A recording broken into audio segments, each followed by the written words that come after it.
Hello and welcome to the last word on Spurs. We hope you're keeping very, very safe and well. Thank you so much for joining us. If you're listening to the show for the first time, you can find us on iTunes. We're on Spotify, we're on Audio Boom, we're across a range of different audio platforms. We're of course on Twitter at Last Word on Spurs. We're on Facebook and Instagram too. And for those of you that know by now, we're also live on YouTube. Thank you so much to those that have just tuned in to us on BBC London Sport, have just come over to us, of course, on YouTube Live. Delighted to have back alongside me for, again, yet another transfer show, although 24 days in, not many transfers in. I've got our wonderful co-host, Jeremy Brown from the Daily Hotspur. Jay, how are you? Yeah, apart from being a Spurs fan, obviously the disappointments of the transfer window. No, I'm all good. Thank you, Ricky. Really looking forward to this show tonight. I think we've got fantastic journalists on. So, it should be a really good show. Absolutely no pressure at all to the man we're about to introduce next. Bearing in mind, it's been a very quiet window so far for Spurs on the incomings. We're hoping this is the man that's going to helpfully change it all and give us some positivity tonight about what Spurs are going to do in these next 7 days. So we're delighted to welcome to the last word on Spurs. We've got the great Sami Mokbel joining us from the Daily Mail. Sami, lovely to have you here. How are you? Pleasure, guys. Not too much pressure then. If it all rests on me, then I think we're in trouble. Don't say that. You're not Daniel Levy just yet, Sami. Don't worry.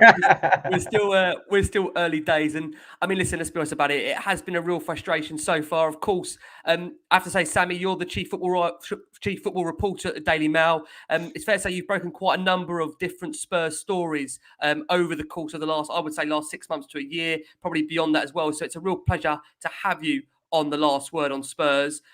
I suppose the only real place to start, Sami, for me personally, is that obviously yesterday, that defeat against Chelsea, it raised real questions about what Spurs are going to do in this remaining week of the window, given the fact that it feels from a fan's perspective, there's clearly lots still to be done. And we understand that this transformation is going to take time. We know it's not all going to be done over one window. But how personally happy do you think Antonio Conte is that we're 24 days into the January transfer window and still not yet a single signing through the door? Yeah, knowing Antonio Conte's history, and I covered a lot of Chelsea when he was Chelsea manager. I think it's suffice to say and pretty safe to say that he won't be greatly satisfied with the certainly the incomings, or just I think transfer business in general. Tottenham over the January window, he certainly would have wanted a player in by now. And for example, it's no secret that Tottenham want Adama Traore. We've known that from pretty much day dot at the start of the window. So why that deal isn't done now, I can understand. I would understand why Conte would have his gripes, and why he'd be peeved about that. I totally understand. But speaking generally, the January window is a difficult one. It's a difficult one to operate in. Teams don't really want to let their players go. I'd rather wait until the summer, where the market is a little bit more kind of open, and you might be able to get a bit more money, or you'd have not necessarily more money, but there'll be a sort of bigger market of clubs potentially interested in your players. But yeah, I think you're bang on there, Ricky. I'd imagine there's a significant level of frustration. I think Antonio Conte's done pretty well to hold it in at the moment, to be honest. So obviously, very clear that there are kind of a lot of issues at Spurs, and there does need to be a lot that needs to be done to this squad. We have seen reports that Spurs do want like 3 players in this final week. Supposedly, it was a right wing back, a central midfielder, and a striker. Are these areas that Spurs are looking at, and do you kind of think that Spurs are hoping for more than just Adama Traore through the door in this last week? Yeah, no, they certainly are. I think they definitely. Adama Traore is a deal that I think will probably get done. I think probably should have been done by now, in my opinion. But yeah, listen, they are looking at the other areas. I know they want a centre midfielder, another centre half, and as we know, a striker to supplement to supplement Harry Kane. To take the load off Harry Kane. So that's potentially 4 players that they're looking at. Are they going to get them all through the door by sort of January the 31st? kind of, I don't know. I've got my reservations about that. 7 days, there's a week to go. That's a lot of business to do in the space of 7 days. But what I would say about that is Daniel Levy is well equipped at kind of doing those deals and operating late in the window. He knows how to do it. He knows how to get those deals kind of over the line late in the day. So I still think there's hope for Tottenham supporters. But yeah, I can understand the frustrations and I can understand the concerns going into the final week of the window because you've not got anyone over the line yet, which is a concern. Sammy, you just touched upon that Adama Traore deal that looks close to being done. Why do you think personally it's taken as long as what it's taking to get it done? I mean, it seems to me from the outside, and taking my Spurs hat off, which is a very hard thing to do, bearing in mind how many shows we do of Last Word on Spurs. It's a player that's entering the last 18 months of his contract. He'll have a valuation. Spurs will know full well what that valuation is. And we know Spurs, as always, and Sammy, you've reported on many different Tottenham transfers, they like to take it down to the final days of the window to try and reduce that price. But is there any excuse to not have this deal already done? And how close is it to being done from what you understand? It's that balance, isn't it? It's that balance. To answer your final question, I think that deal is pretty close now, and I think that will get done.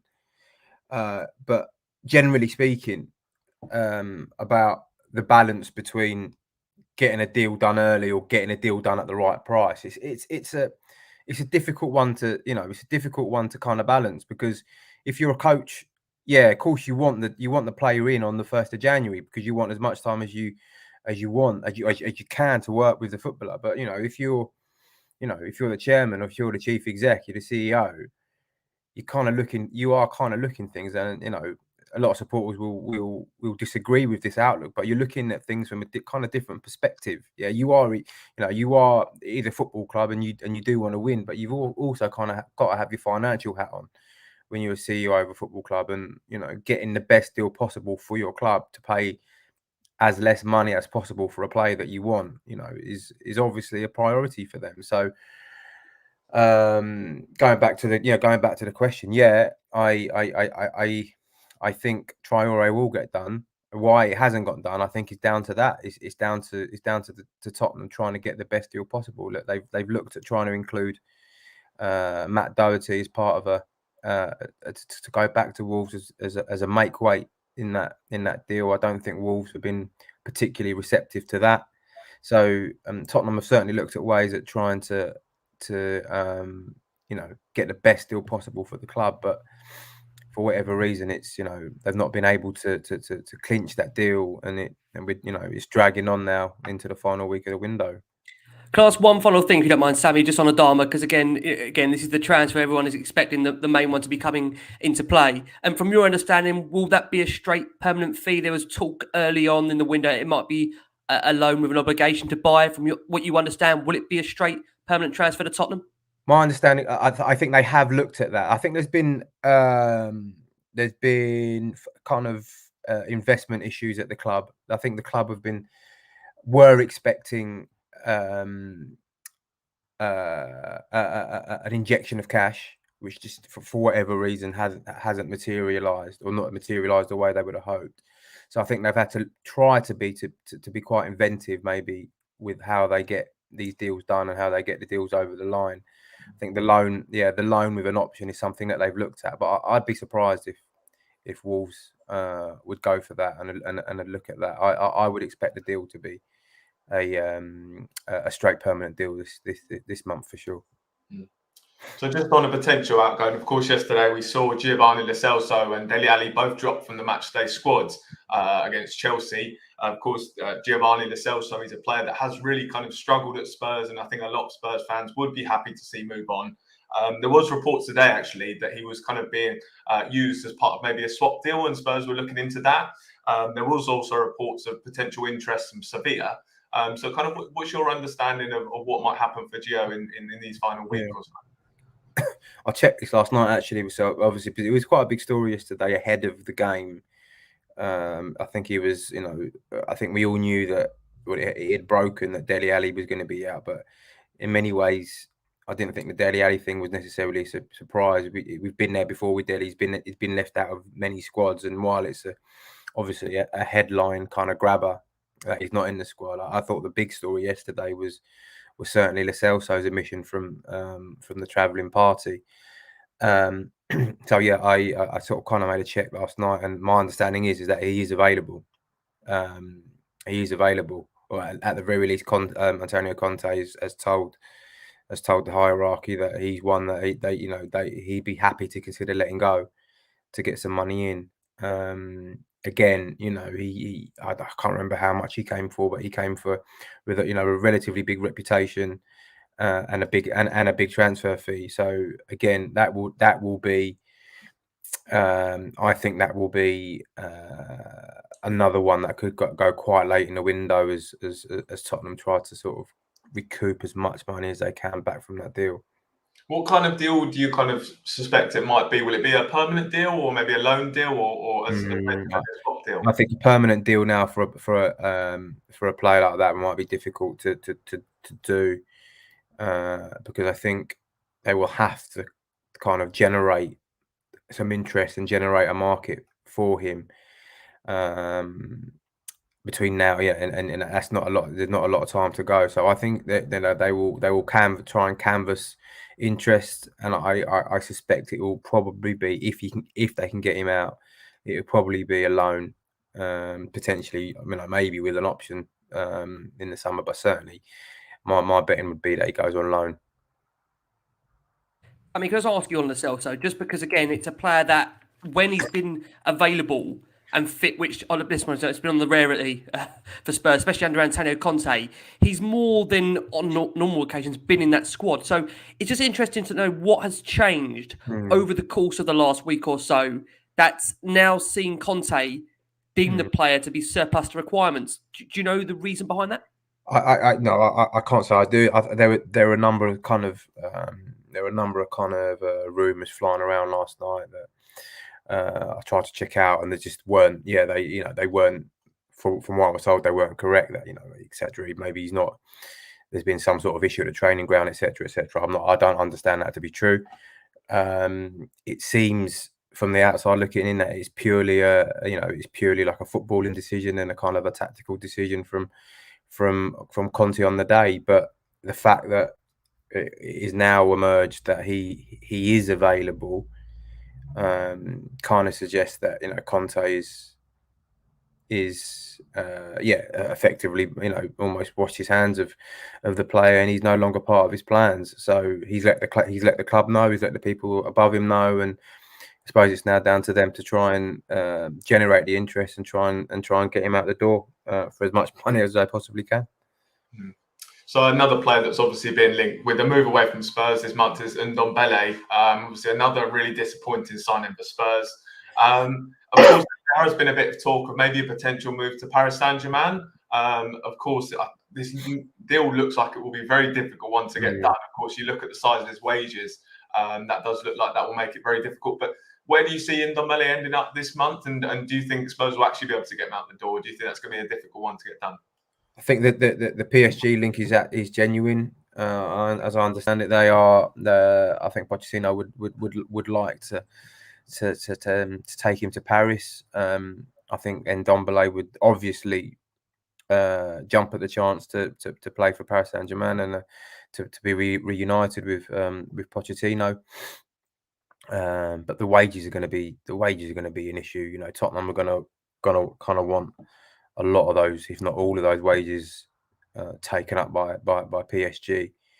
I'm not sure PSG would be willing to take on all of his wages, and they probably need to lose a midfielder as well before they can bring in Ndombele as well. So, I think that deal and that transaction has definitely got legs, but I think there are a lot of kind of rivers to cross before that can really become a genuine option for Tottenham. But yeah, it's no secret that the manager's he's deemed surplus to requirements by the manager, and he can go. Yeah, just on Ndombele as well. I know there was also reports of potentially PSG pushing for I think it was a loan with an option or a loan with an option. Then there was also, I think there was a potential swap deals. Is that something that Spurs might interest Spurs, having an option to be able to potentially sell him, or would they maybe want an obligation? I mean, Daniel Levy, he would want the obligation, wouldn't he? But I think the thing with an obligation for Ndombele would appear. Listen, I think Ndombele has got fabulous potential. I think we've seen it kind of intermittently, haven't we, over his sort of the 3 years, or was it 2 or 3 years that he's been there? There's obviously a player in there, but the consistency is obviously an issue. It's he does it 1 in every 3 or 4 games, which just isn't enough at the top level. So in terms of an obligation, I think that's a tough sell, and that's a risky thing for any club, let alone PSG, to agree to, because why would you sign your life away to sign a player that you just don't know who's gonna be able to perform every week and pay him that kind of money as well. So I think in this situation, in many ways, beggars can't be choosers, and I think Tottenham, if they can get any kind of deal, over the line for Ndombele, given that he's just simply not in the manager's plans, I think they should kind of do what they can to get that over the line. Final one from me on Ndombele, Sami, before Jamie asks you about potential swap deals involving Tanguy. Those wages, what we understand, again, it's he's around a package of 200k a week. Do you think Spurs are looking for that full amount to be covered, or do you think there is potentially a compromise there that will enable the player to leave? Because you do feel, talking as a fan now, I think having a player around the camp that simply doesn't want to be there just isn't conducive for the rest of the squad. So do you think there is potentially a compromise from Tottenham? We've heard strong reports that they would ideally want the full wages to be covered. Is that what you're hearing as well? Yeah, ideally they of course they want the full whack, and I'm probably gonna say a bit of a taboo here and say the word Arsenal, but Arsenal are in the very Arsenal are in exactly the same situation with Aubameyang. They've got their biggest earner there that that they're trying to shift away, but his wages are the key issue, because no club wants to pay 350 grand a week for a player. And in Ndombele's in the same boat. £200,000 a week is a lot of money for a club to commit to, even if it is for 6 months. So understandably, those clubs that are interested, i.e., PSG, just don't want to pay that amount and want to negotiate with Tottenham. So Tottenham will have to be open. Of course, Tottenham want all the money back. Of course they do. They want the full 200k a week to sort of scrap off their wage bill. But yeah, I think in this situation they're going to have to listen to offers. They're going to have to be open to paying a percentage of his wages. Just I don't know how much, but to get him off and to get him away from the club. Because Ricky, as you say, I'm not saying he's a bad character, but it would just be, having him around would just be an unwanted kind of cloud. So it's probably best for all parties that he goes away for 6 months, and then you can revisit the situation in the summer. One thing that was being kind of reported in France was potential swap deals of I think that midfielders from PSG that they were potentially offering. I know one that Spurs fans were all getting very excited about, and I think would be very difficult to get done, would be a player like Gini Wijnaldum. Is that at all a possibility? Spurs doing a swap deal with a PSG midfielder? Is that something that you see happening?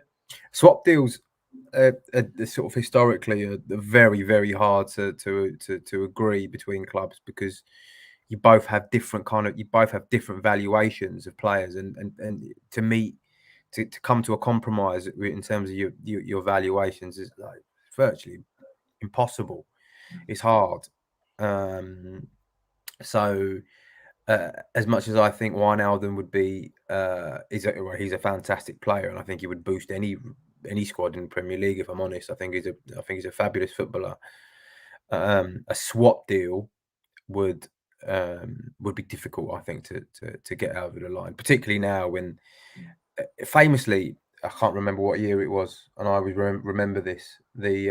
When Sanchez went to Alexis Sanchez eventually went to Man United that year, and they were negotiating for weeks about a swap deal with for Mkhitaryan.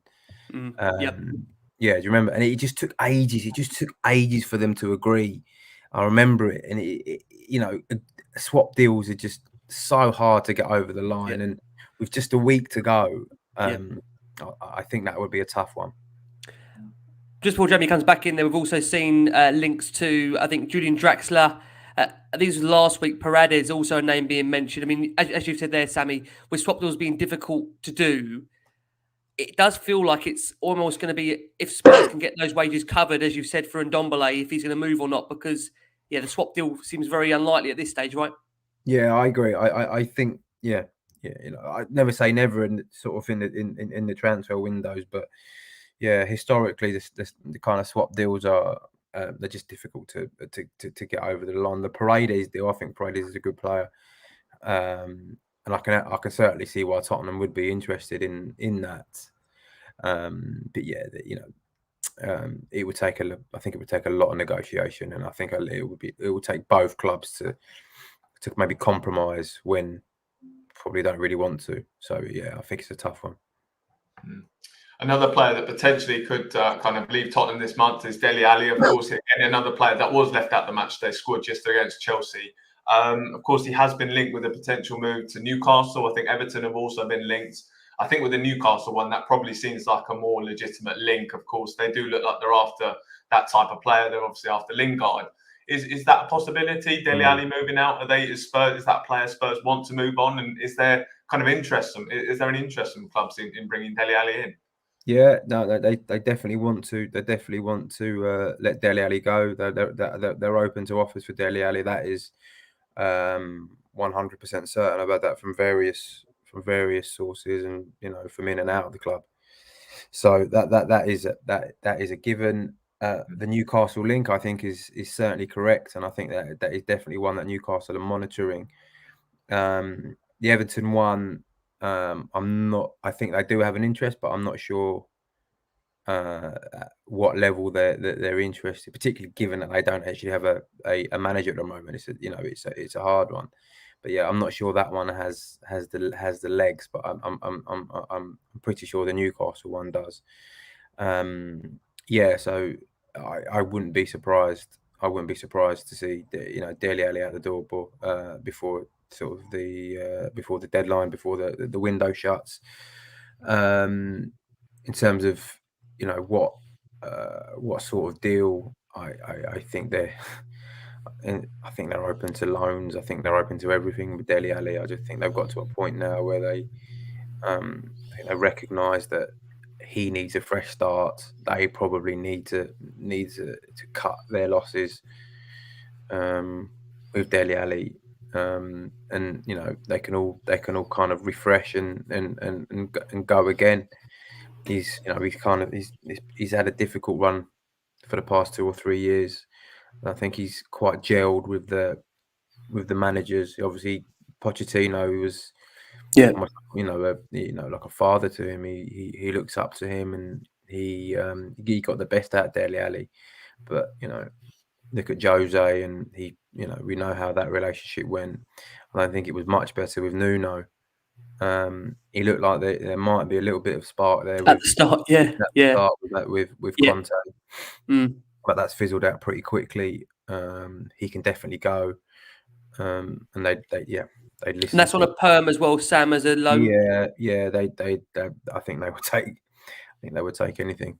Interesting. Anything. Yeah. So he can. I think they're all. I think all parties involved in that situation are ready to draw a line under it all and go again. Yeah.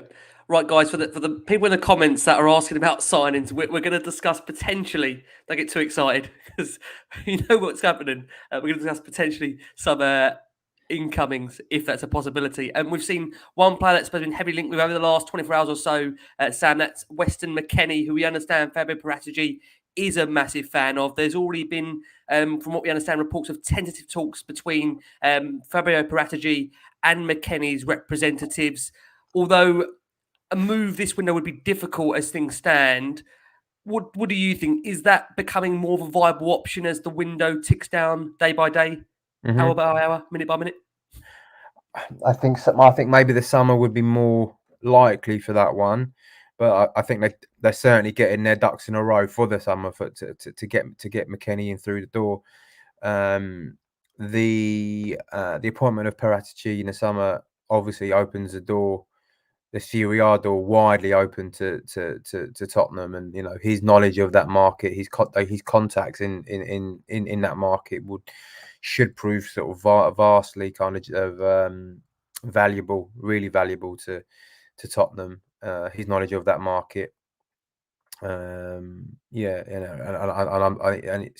not surprised at all that Paratici can open that door to someone like McKennie, because he's obviously a very good player, and he's a kind of player that I'm sure Antonio Conte would be sort of very open to signing as well. So I can certainly see that deal.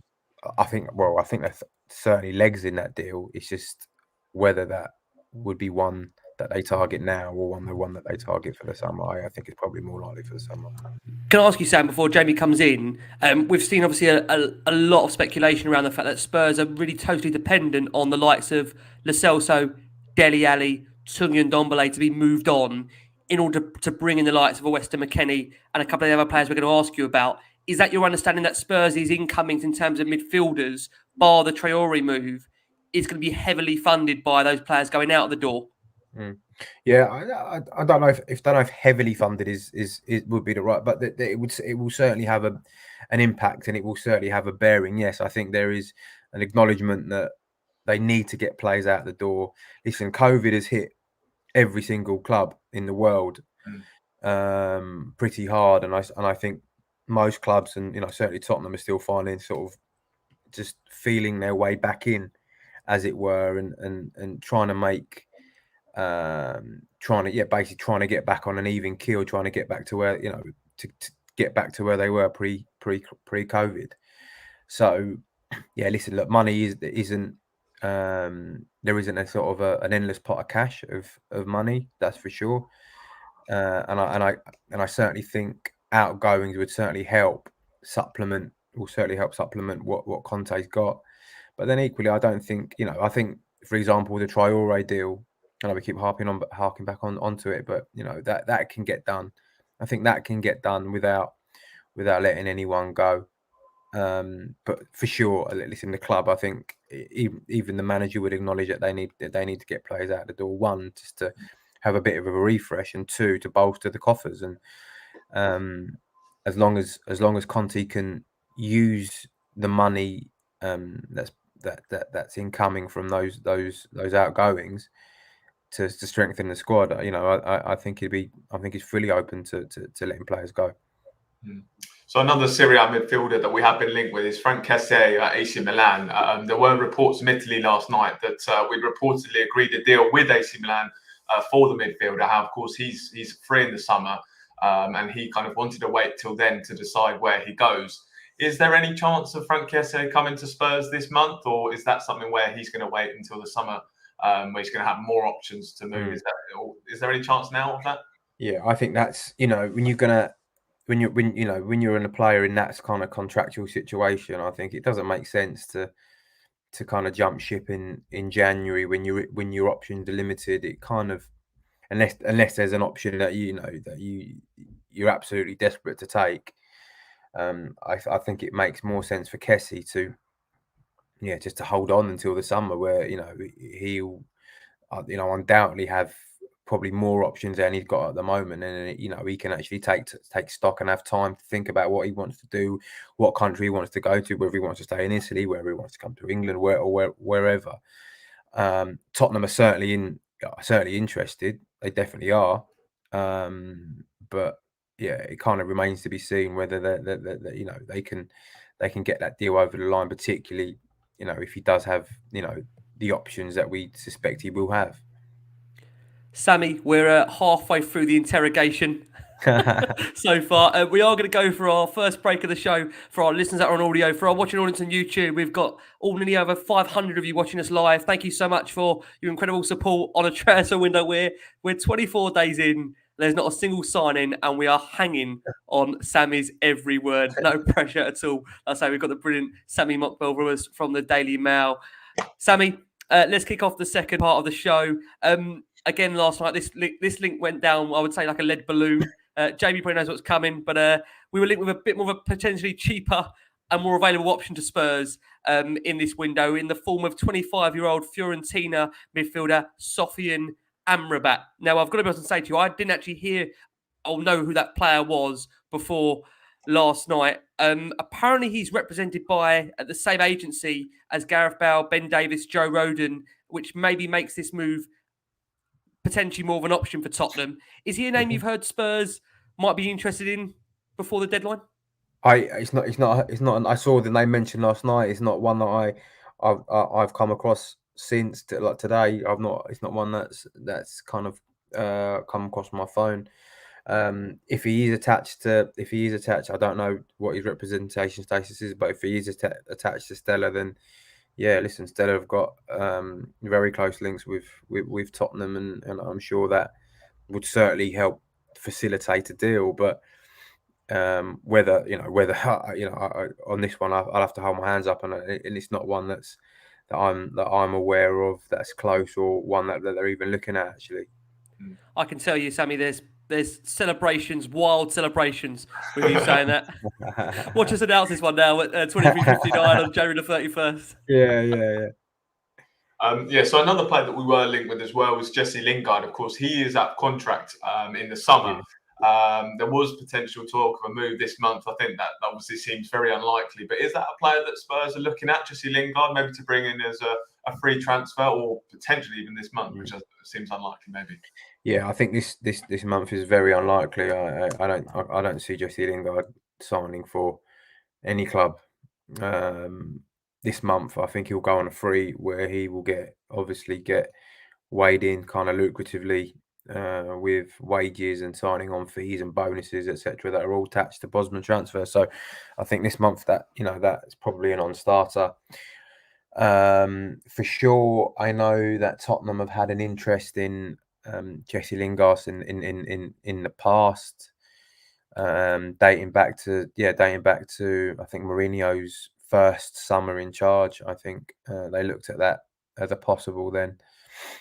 Didn't materialise for whatever reason, so I'm sure that that would be on their radar. But he will have so many options, Jesse Lingard, on a free transfer, that I think that deal would be a tough one to crack, because financially, I think you'd probably have to commit a lot for a player that I don't know necessarily would fit in. Where would he fit into a sort of an Antonio Conte team, like three at the back?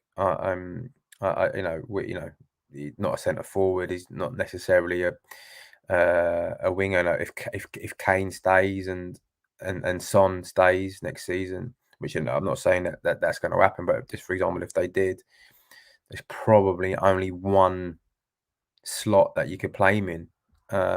So it's a tough one. I'm not sure there's that deal. I'm not sure that deal will is one that they will probably be looking at seriously. Sammy, Steven Bergwijn, I think it's fair to say after that Leicester performance, the 2 goals in very, very late stoppage time, I feel amongst Spurs fans that almost cemented the possibility of him staying this transfer window. But again, the rumours rumble on. We've again seen today, later today, there was reports from Ajax of potentially still having one last punt, one last go for Steven Bergwijn. From your understanding, do you think he'll be a Spurs player after this transfer window, or is that still to be decided and confirmed? I think he will, unless there is at least one new forward that comes in. I just can't see why. Well, listen, he started against Chelsea the other day, so I don't see. I think it's he's obviously part of Conte's plans for now. He scored, made a massive contribution against Leicester the other day. I don't see the logic in letting him go without a replacement. I certainly think at the start of the window they would have been open to it, but I think by now they would have had in an ideal world they would have thought they may have had a replacement in by now. That hasn't happened. So if I was a betting man, which I'm not, but if I was a betting man, I would I think he'll probably still be here. The Ajax thing is definitely right, and that they are interested, and I have inquired, but so far I'm not sure. I'm not sure Tottenham have been particularly receptive to it. Yeah, I think they're also being linked with a Juventus winger as well, Ajax. So I think they've obviously moved on as well. And I think from the Spurs perspective, with that one, if you would you'd have to get maybe at least 27 million what we paid for him now to kind of let him to move on. And then even then, I don't know where we'd go and find a replacement for him that's as good as him, or that's better than him. So I don't think that one will happen. But just another name that's kind of been linked with a move away is Japhet Tanganga. Of course, he's been strongly linked with a move to AC Milan.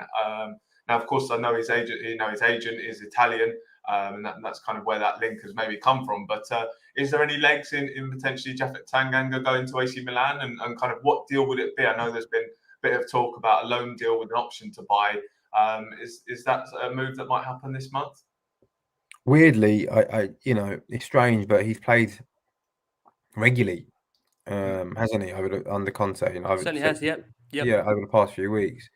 But I look at that and I think I think that there's the AC Milan interest isn't going away, and it's there, and it's obviously, I think it's legitimate, and I think it's genuine. And if they if they can get another player, another defender, which they're trying to do over the line, I think Tanganga might be one who is sacrificed. I think I think Conte likes him. I think he likes his work ethic, but I think he might just think there might be an upgrade to be had there. And it wouldn't surprise me if Tanganga goes out on loan. Just now on a loan, on a straight loan, would that benefit Spurs at all? Because then obviously they'd be losing a defender, they'd be just be losing an option, or potentially if they were to loan him out and he did very well, that would of course increase his value. And if they did think that, as you said, maybe they do think they can upgrade him, then he did obviously increase his value, and he maybe can sell him and then get good money. Exactly. Yeah, I'm sure they'd. Yeah, listen, I'm sure they'd be. I'm sure they would look at that, and it's a tough one with academy players because supporters attach a lot, kind of a lot of kind of credence on those guys, and they've come through the ranks, and you're so desperate for those players to do well, probably more so than anyone else, because in inverted commas, one of your own. So I think Tottenham would want him to be a success, and I think ideally Tottenham would want him to be a success at Tottenham. But I'm not sure that Conte necessarily thinks he can be a regular part of his plans moving forward. Another defender, Sami, one that has been continuously linked with a move away this window, but in the last few games, I'm going to get pelted for saying this, there has been a very, very small, minuscule, no, I'm joking, there's been a small revival from Matt Doherty. At the moment, he's only started 14 Premier League games for Tottenham. I think it felt at the start of the month and certainly the middle of the month that this was almost a full conclusion that he would be leaving. But now, to be fair, he's played his favourite position over the last couple of games of right wing back. We've then obviously seen Adama Traore come in that he's had that connection with, of course, as well at Wolves. What does the future hold for Matt Doherty? Do you think he will be moved on this window, or is there now an opportunity for him to stay? As I hide amongst the comments now, I'm going to get for that saying that. Probably being very cynical, but I would look at the fact that he started a few games or featured in a few games recently, and I would look at that as to say, here's a player who's very much in the January shop window. That's how I would look at that. Yeah, look, they're open to offers for Matt Doherty for sure. They have been since January the 1st. They were, as I said earlier, they were looking at trying to include him as part of the Traore deal to try and lessen the lessen the financial kind of the actual monetary impact on the club. That didn't work, so he's definitely a player that they are open to selling. Whether they can get what they want for him, I don't know, but it's one that they're definitely willing to listen to offers for. That's for sure.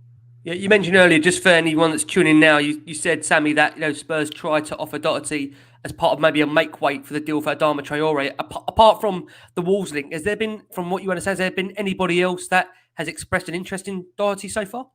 Not that I'm sure there may have been tentative interest, or there may have been concrete interest, but it's not something that's come across my kind of phone. I still think there's certainly a player in Matt Doherty, but he's obviously a player at the moment who's lacking in confidence, isn't he? Because it's pretty clear that the manager doesn't really fancy him. So when you're not really in the head coach's kind of plans, it's kind of hard to string any sort of performances together, really. So yeah, I think whether he moves on or not, I don't know, but he's one that they're open to offload him for sure. Well, I'm absolutely shocked to hear that there's not much interest in Matt Doherty. That's probably a bit hard, but no, Ricky's right. He has had a bit of resurgence, and yeah, let's see what happens. Steady on there, Jay. I'm going to get battered in these comments if we keep giving him a resurgence. Just for the record, guys, Matt Doherty. Listen, Matt, thanks for your time. Listen, we don't mind seeing you go. There's been a 45-minute revival in there, Jay. Yeah, sorry, that was a very cheap shot. I shouldn't have done that. But another player that Spurs have been potentially linked with, of course, a right back as well, is Jed Spence from Middlesbrough. I think, he's currently on loan at Nottingham Forest. Of course, he had that really good game against Arsenal in the Cup. Of course, when they beat Arsenal and knocked them out the FA Cup. Of course, that match. He's, of course, come on loan from Middlesbrough. There's supposedly maybe a bit of interest from Arsenal as well. Is that a deal that Spurs are looking at? Jed Spence. Is he a player that might arrive this month? Of course, I think there was talk as well that because he'd already played for two clubs this season, that he wouldn't be able to join Spurs this month. But are Spurs looking into that sort of deal? Listen, I think they are actively sort of intensely scouting the Championship and the lower league for talent. The lower leagues for talent, that's for sure. And I think Jed Spence, we saw in that game against Arsenal. He's a fantastic talent. And it wouldn't surprise me that if they would take a punt on someone like Jed Spence, because he obviously got bags of ability. I think that's obvious to everyone, and he's one of the players. I think he's one of the best players outside the top league. Certainly one of the best defenders outside the top league. But for this month, I think that Tottenham need players that are ready to go now. And that can sort of, because listen, there's a Champions League place at stake, and getting defenders in and getting fullbacks in from the Championship, as good as Jed Spence is, is probably a bit of a risk. And I think they will probably look at that and say, yeah, we're interested, but that might be one to do in the summer. I'm going to quickly throw this one in, Sammy. I hope you don't mind, because it's just come up in the comments. And I think there's one story today. I think, Jay, you ran it on your account, just in relation to Tariq Lamptey.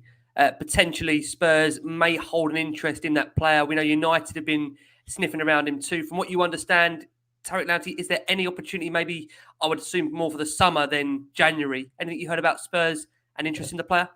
Spurs are 100% interested in Tariq Lamptey, but that... You're absolutely right, Ricky. That isn't one for now. That there's no way Brighton would be. There's no way Brighton would even consider selling him now. But yeah, for sure. And I don't know if you've seen much of Tariq Lamptey. He's good player, very good player. Yeah, really impressive. He's a really good player, and I can see why. The top 6, the top 8 are going to go after him. I'm not even sure if Brighton will sell this summer, if I'm honest. I think it might be another 18 months before Brighton are prepared to listen to offers for Tariq Lamptey. But wherever he ends up, they'll be getting a fantastic player. You look at him and he's very small in stature, but gosh, you know, everything about him is massive. Mm. He's just, you know, he runs all day. He's got good delivery. You know, his engine's, you know, second to none. He's not overawed when he's coming up against kind of 6 foot, you know, six foot opposition. Gives as good as he gets. I think he's a fantastic player. I really do. And Tottenham are 100% interested in Tariq Lamptey, but I think there will be loads of other clubs that will be interested in Tariq Lamptey, and one that will be able to offer him Champions League football. Put it that way. I can't imagine, Sammy, as well, what kind of fee we'd be looking at for a player like that in his prime, being that young, what he's got to offer. You know, you know, games are kind of won that now, aren't they? You know, at fullback and you know, it's such an important position now. So yeah, you'd be looking at, you know, upwards of 50-60 million pounds, if not more, for someone like that. I think he's a fantastic talent. I love the fact that he's so small in stature, but he, you know, every time I see him, he's one of the best. He's one of the best players on the pitch. Literally every single time. Yeah, he's great. He's been brilliant. So consistent as well, as you say there. Spurs player that, to be fair to him, hasn't really had that many opportunities this season. He now finds himself, as Conte says, behind Eric Dyer, and that's Joe Rodon. Now, again, there's been tentative links so far this window that potentially he might be open to a loan. It just hasn't really worked for Joe here, to be honest with you. Again, maybe we said a bit like a game time, or just hasn't been good enough when he's been on the pitch. What's your understanding, Sammy, on Joe Rodon? Would he be allowed to leave the club potentially on loan, or even on a permanent deal? Yeah, I think they're open to both, if I'm honest. Which is unfortunate, really, because I look at Rodon, and I think he's got all the attributes to be a good ball playing centre half. He might just lack a little bit of confidence, basically. But yeah, that's certainly a deal that I can see. I don't know where he could end up, but I think that's one that they would certainly look at and consider, because he's just not getting a look in, really, under Conte. So that's one that I think that they would definitely be looking at. Now, a shock, another Serie A link, of course. We're always going to know that with Fabio Paratici. He's obviously a guy that knows that network so well. Juventus forward Dejan Kulusevski. He's, of course, has been linked with a move to Spurs. Is that an area, obviously another winger, is that an area that Spurs are looking at? And is there any chance of him potentially coming to Spurs this month or in the summer? Again, that isn't one that I've necessarily heard. Obviously heavily linked. But yeah, I couldn't tell you with any kind of conviction that that's a deal that they're looking at. But again, it comes down to the Paratici Serie A links and the doors that he can open. You know, I'm sure all the best players in Italy would be really obtainable, but because of the doors that Paratici can open, and I think we've seen that. Definitely not for this month, and I think it's a non-starter. But I think the Vlahovic thing, the Tottenham, you know, that link is certainly genuine, but not for this month. Certainly not for this month, and it will depend on what European competition Tottenham are playing in the summer. But it's one that they're definitely staying on the top of. It's going to be a lot of money, and I think Tottenham's chances of getting someone like Vlahovic relatively small, but I suppose it's the power of Paratici and having those links. I must ask you before Jamie comes in, then ask you about another striker we've been linked with today. Keep your hats on, guys. I don't know if it's going to blow your minds. On Dawson, just quickly, you know, there was talk that Spurs have been almost laying the groundwork for a potential move for him. Do you just think in a way, Sammy, that there's the opportunity there for the agent to potentially earn 2 signing on fees, if you see what I'm saying, where he goes to maybe that one club that, again, it's a middle ground for him, then he goes up another level, almost like we saw with Haaland, where the agent had the opportunity to maximise, you know, for him, he gets the 2 signing on fees, he's almost done and can retire. Yeah. With Vlahovic, what's your gut feeling? Bear in mind, you do cover quite a lot of the London clubs. Yeah. Do you see his next move being the big move, or do you think he may go for a club that might be potentially Europa League level rather than Champions League? That's an interesting thing. My understanding is that he does want to play Champions League football next season. He's 21, 22. Yep. Forgive me, I don't know 21 how years old. 21 years old, 18 months of his contract. When Yep. Haaland went to Dortmund, he was he still a teenager? He was quite young, wasn't he? He was much younger. I think in Vlahovic, because he's 21, 22, I think he sees kind of he wants to be playing in the Champions League kind of here and now. So, from my understanding, that is something that he's pinpointed, as well as sort of his agents getting a good payday by the sound of things. So yeah, I suspect that he will end up at a Champions League club in the summer. I don't know which one, but yeah, it will be a Champions League club for sure. So a link to another striker today was the Angus striker Mohamed Ali Cho. Of course, an 18-year-old striker. I think he was previously at Everton. I think I'm right in saying he's a former England youth international as well. He's currently now with the French and under 21s. Is that a striker that potentially Spurs are looking at, or is that someone that maybe they've just been offered by the agent? Is there genuine legs in that one? Yeah, no, I'm told that is a genuine piece of transfer news. Tottenham are very interested in taking Ali Cho. I understand that the asking price, I think it's 20 million euros, is going to be a bit of an issue, or it's a big issue, because I just don't think Tottenham want to pay that kind of money for an 18-year-old. But it's one that they're definitely interested in, and it's one that they would definitely look to get over the line if they can do this month. And that's for sure. Worrying, isn't it? The stats. I mean, again, just to calm everybody down, it's I think he's had 19 appearances so far this season, just the 2 goals. I think as an alternative striker to Kane. Yeah, I can't sit here and say that I've seen him play and wax lyrical about him, but and the stats are, I suppose the stats are a bit worrying.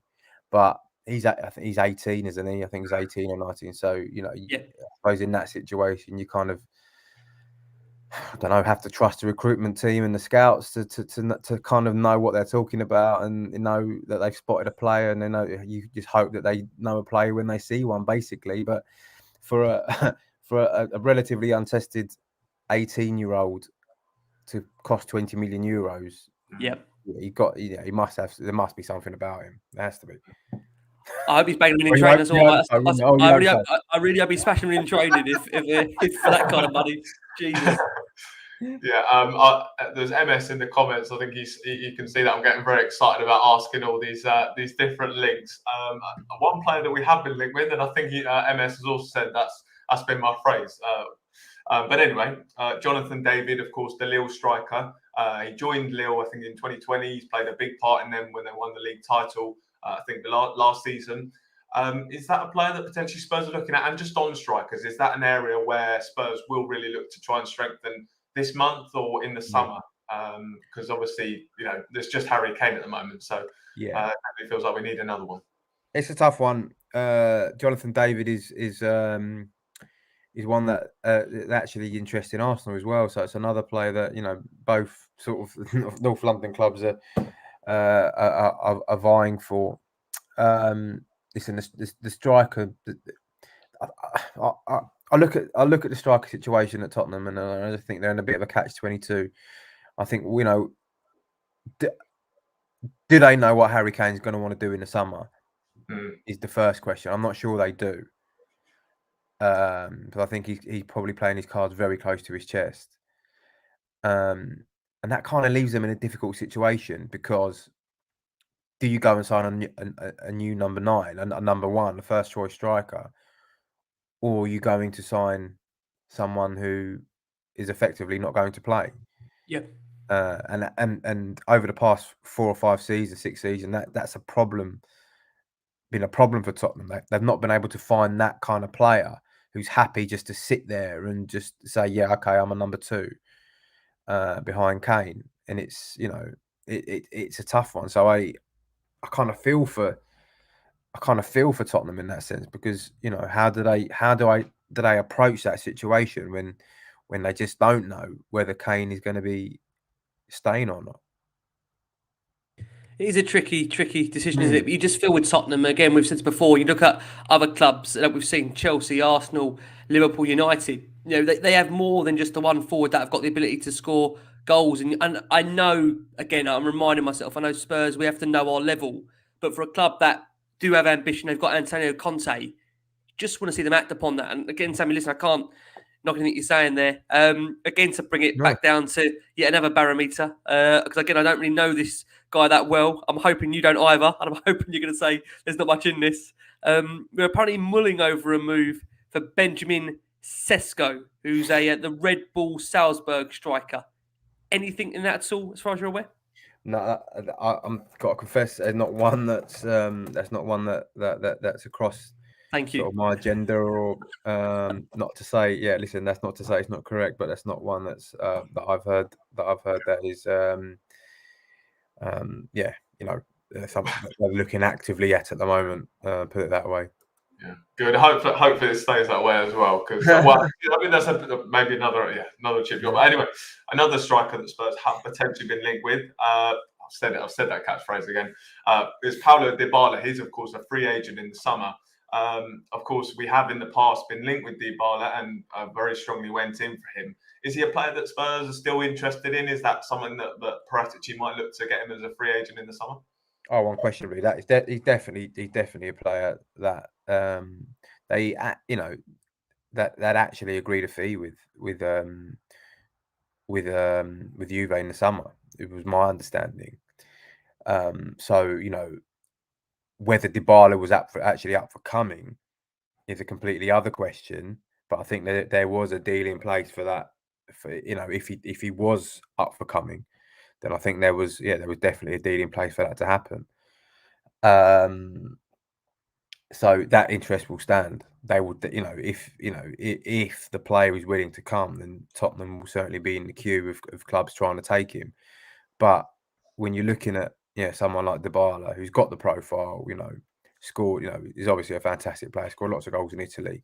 There'll be another sort of a queue of clubs ready to have a go at that, particularly on a Bosman.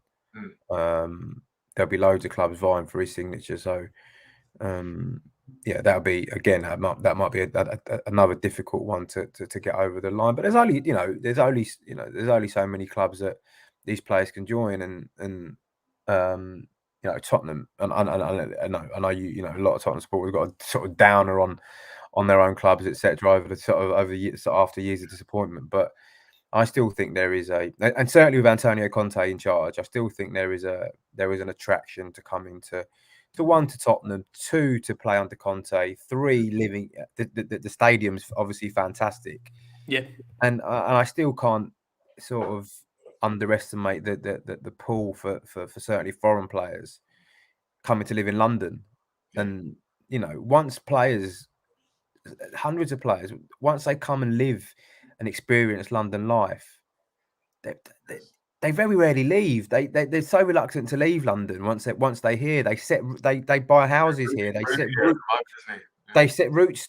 They have roots down in London, and that's something that the club will always have in its favour, is that they are based in the capital, and people just want to come here, want to live here, and so for players like, for example, Dybala, I think living in London and playing in London is certainly an attractive opposition for sure. Just from a story that came back in the summer, was Lautaro Martinez. There was reportedly we made an offer for him. Was that something that was genuine? Did Spurs actually make an offer for Lautaro Martinez? I think it was a bid of £65 million was what was reported. Was that a genuine bid from Spurs? Yes, it was. Yeah, my understanding was that was genuine, and there was a bid, and again, I think it was an issue of, does the player want to come? I'm not sure he did, but that was the kind of level of striker that they were looking at there. Out of interest, Sammy, would that have been in a replacement for Kane, or would that have been a player sort of played alongside him at the time? Is it difficult to know that? No. At the time, I was told it was to play together with Kane. It wasn't a replacement for. It was to play with Kane. Yeah. And I continually asked the question. I was like, this has got to be a replacement. It's got to be a replacement. And it was just every time I was asking, he was like, no. So this is for them to play together. Yeah, it's funny because again, Stefan and John, it's the first thing that I said when you came to when you were there. Where's that money gone? Where has that money gone? I mean, listen, I understand COVID. I understand that we live in a world now where, again, I mean, listen, we've got to pay the wages, we've got to cover off certain elements, but I don't know what we've just started off there, Sammy, by asking you that because it just seems to have rattled the last one of the Spurs audience. So obviously, I feel bad asking you that. I'll pass back over to Jay now. Yeah. Okay. So another striker that we're hoping stays at Spurs, of course, the guy you just mentioned there, Harry Kane. There has been reports. Again, there's another catchphrase that I've come up with. I heard it but he's obviously been linked with a potential signing a new contract. Is that a player that might sign a new contract, or maybe another one to revisit in the summer where Manchester City come sniffing for him again? I think that might be one for the summer.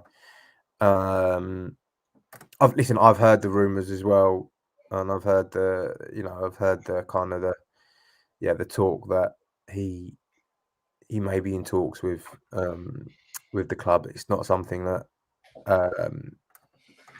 I'm not saying it's incorrect, but it's not something I've been able to verify. So I can't sit here and say that he's in talks.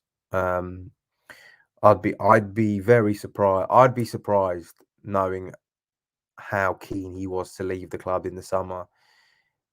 I would not see the logic, given knowing how he felt in the summer, as to why he would now suddenly think, "Oh, I'm going to sign it. I'm going to sign a new contract." Because apart from Conte, not much has changed.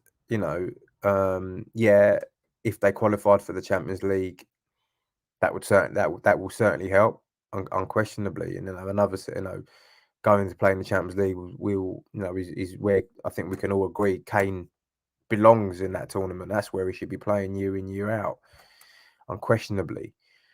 But I find it difficult to believe that he would, at the moment, with 2 years left to run in his contract, commit himself for another, even if it's for another year. I just think it's a tough one. Oh, Sammy, it is what it is, isn't it? It's I guess it's a case of just waiting and seeing, right? And again, we have to stress this that January transfer window, stuff changes, things happen all the time, and I know obviously you've got one of the most difficult jobs, I would say, Sammy, in a January window where momentum is shifting quite quickly, just very quickly. How difficult is that for you? I mean, do you get much sleep during this time of a January window, or is it full on pretty much every day with January? When you talk about sleep, I've got 3 kids and I've got an 8-week-old, so I'll be getting. Oh my God! I'm getting no sleep anyway. I thought it's tough with a 14-month-old. I tell you what a man. Got 3 transfer window. I won't complain anymore now. Yeah.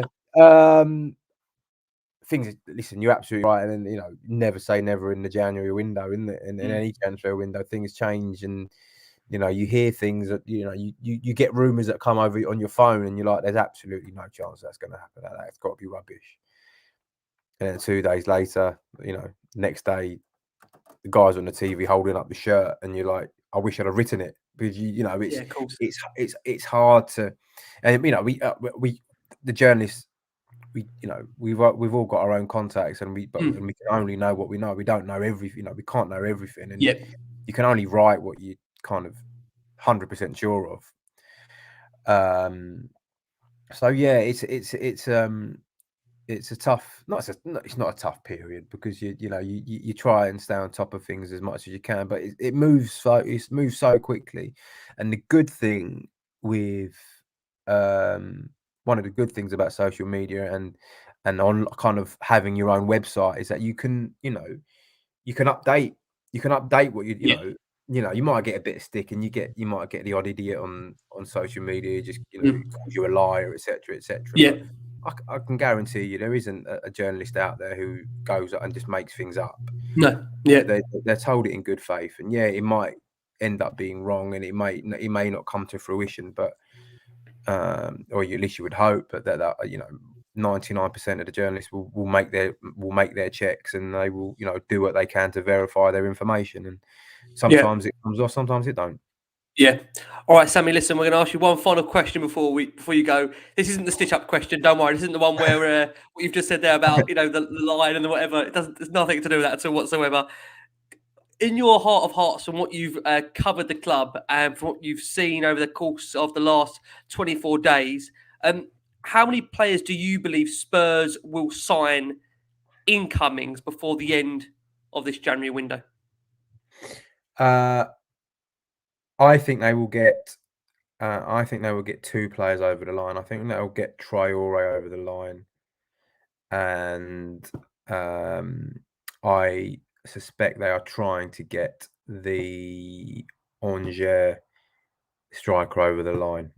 So listen, they could well be 3. Let's go for 3, because I think that's one that they might look at as one for the future. But Traore definitely. On the Angers fella, definitely. Yeah, Mohamed Ali Cho. Yeah. And then maybe a centre half or a centre midfielder. Okay. Well, I can tell you something. I think that was more than what I was expecting, bearing in mind how this has gone. So, honestly, before I do let you go, Jamie, thanks. It's always been a pleasure having Sammy on. Been great, isn't it? No, fantastic show. I was really, really pleased when you said you got Sammy on. I think he's an excellent journalist. And really, really good episode today. So, really enjoyed it. And thanks for coming on, Sam.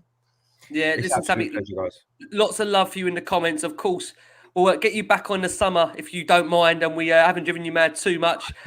Just a final one, Sammy, where can people find you on social media? Where can we find your content? I am on @Sami Mokbel _DM. Perfect. Fantastic. Sammy, we're going to let you go because you need your sleep to report on all these, hopefully, summer. Well, I said summer, not summer signings, just January signings coming our way. It's been a real pleasure having you. Wonderful Sami Mokbel from the Daily Mail, Jamie Brown from the Daily Hotspur. We are back, believe it or not, with even more coming your way this week on transfers. Don't go anywhere. Keep safe, keep well, keep believing. We are going to get some signings over the line. From all of us here at the Last Word on Spurs, thank you so much. And as always, come on, you Spurs.